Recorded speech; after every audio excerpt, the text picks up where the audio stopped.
Today we're at Lafayette Gardens on the footprint of what was a building that had been demolished a few years ago, and a lot of people were concerned that this was going to become just another parking lot, just another asphalt surface.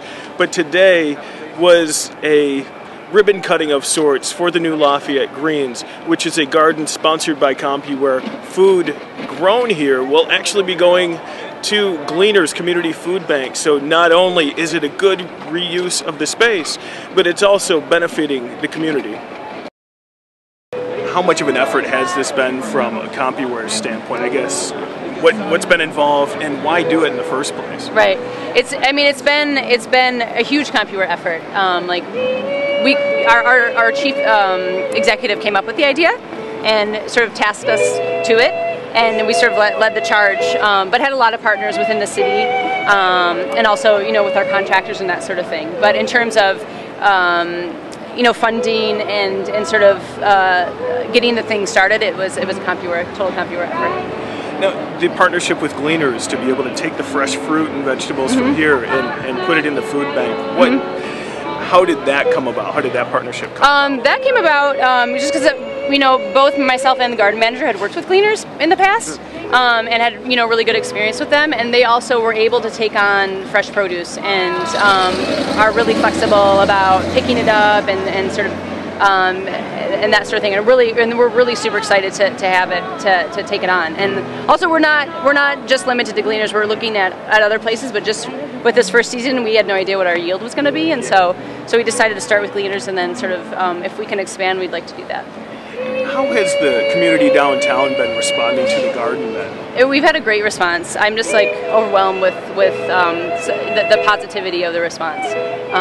People are just so there was a lot of, I think, mixed feelings about the building coming down, and I think people have been really impressed with this response. And people are excited to get involved, and I wish we could have opened the gates sooner because there was a lot of interest.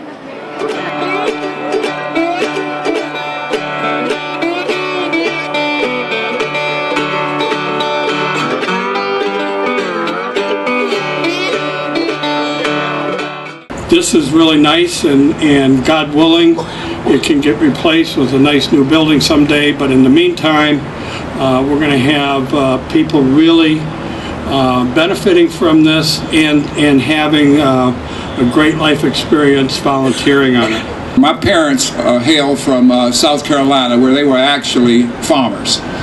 And my mother, who's now 87 years old, is going to be in Detroit tonight for the first time since I've been mayor, and I guarantee you I'm going to bring her down here so she can see this firsthand, because as a kid I used to hate to go down south because of the things that we had to do on the farm.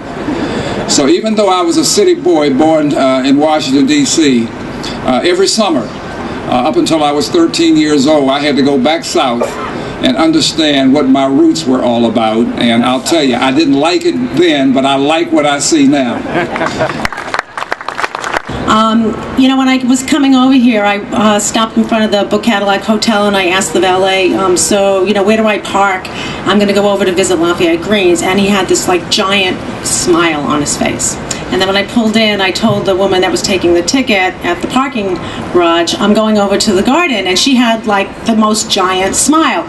So I think that, this garden really makes people feel good in their soul. They just make them happy, but it's also really good for people.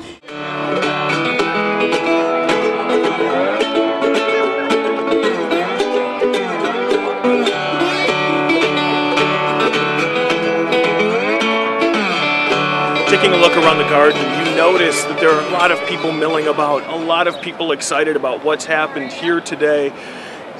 The garden itself is very unique, and the way they kicked off the garden was unique as well, with Mayor Dave Bing, Peter Carmanos actually digging in and planting some kale. So it wasn't a normal ribbon cutting of sorts, but it was really a dedication of what really it will be a true community garden.